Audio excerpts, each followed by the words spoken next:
I wandered the tracks. Perhaps it was the bourbon I'd been hitting all day. But my judgment was temporarily clouded. And when a battered van pulled up and two strangers offered me a ride and some more bourbon, I accepted.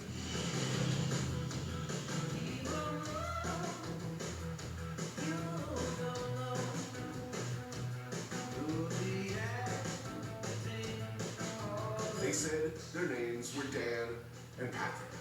They were on tour with their band, they said, though I saw no evidence of instruments. A group called the Black Keys, I gathered. Though they didn't look like any rock and roll stars I'd ever seen. Oh, don't touch the duct tape. Reconsidering my decision to join them in their van of death and possible dismemberment, I decided to humor them, divert them perhaps with some fine barbecue.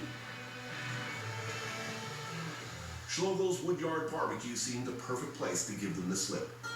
First and foremost, a woodyard that provided fuel to Kansas City pitmasters, they decided they might as well get in the game themselves. The Black Keys, as they call themselves, claim to have driven all the way from their hometown of Akron, Ohio, a known breeding ground for serial killers, by the way. When we first started swimming, we had $5 a day we could each spend on food. Dan, though, would usually save his money to go eat wonton soup. Bad Chinese food is really... It's awful. It's really bad. Especially bad wonton soup. Yeah, the real thick wonton noodle.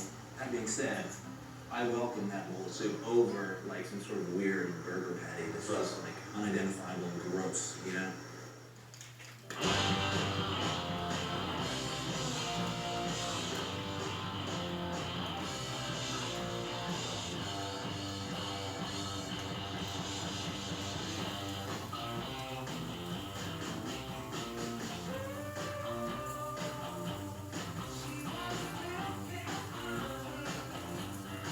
At the Woodyard, it's all about the wood, actually.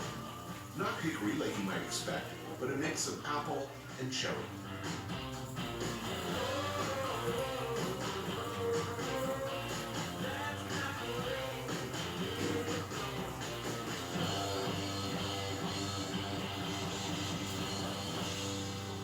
That might be the perfect Food right there. Yeah. The pickles are my favorite part of it. I have to say. What's one of your Guy Gary jokes? I mean, it's just so easy, you know? Every single episode is the same thing. He's always eating giant burritos, and he's always like, pitching burrito, bro. Oh, the sweet, then the heat. Oh, man. Might be Got to do the faux gang sign. I worked in restaurants for 5 years. I met the craziest characters working in kitchens.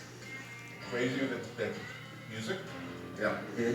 The owner of the restaurant I worked in carried a little briefcase around with his handgun in it. And he was doing a lot of cocaine, and he would get furious about something. He would like take a toaster out back and just shoot it out of it. That seems entirely reasonable to me. Right, because he worked in the kitchen. Though my ribs and brisket were delicious, I could barely choke it down, my throat constricted with fear. Perhaps I could sharpen a bone from one of these tasty, tasty chicken wings. Use it as a weapon if need be. Which is more satisfying, record of the touring? We were on to really love playing shows. The only way to really make a living. This is alive. Yeah, Pretty much. But you're not even selling any lunch boxes anytime soon? I mean, we would. So whatever, I don't care. Really? Is there money in merch? Should I be looking at merch? I'm serious. You guys just selling t-shirts out of the back of the car? You seriously don't sell t-shirts? I don't sell t-shirts. And apparently I'm an idiot. What would be on my t-shirt? You can put anything on there. In the end, they didn't kill me or make a skin suit out of me. For transients who claimed to be in a band, these Black Keys guys turned out to be okay. In fact, within hours of this meal, they became the #2 album in the country and sold out Madison Square Garden in 15 minutes.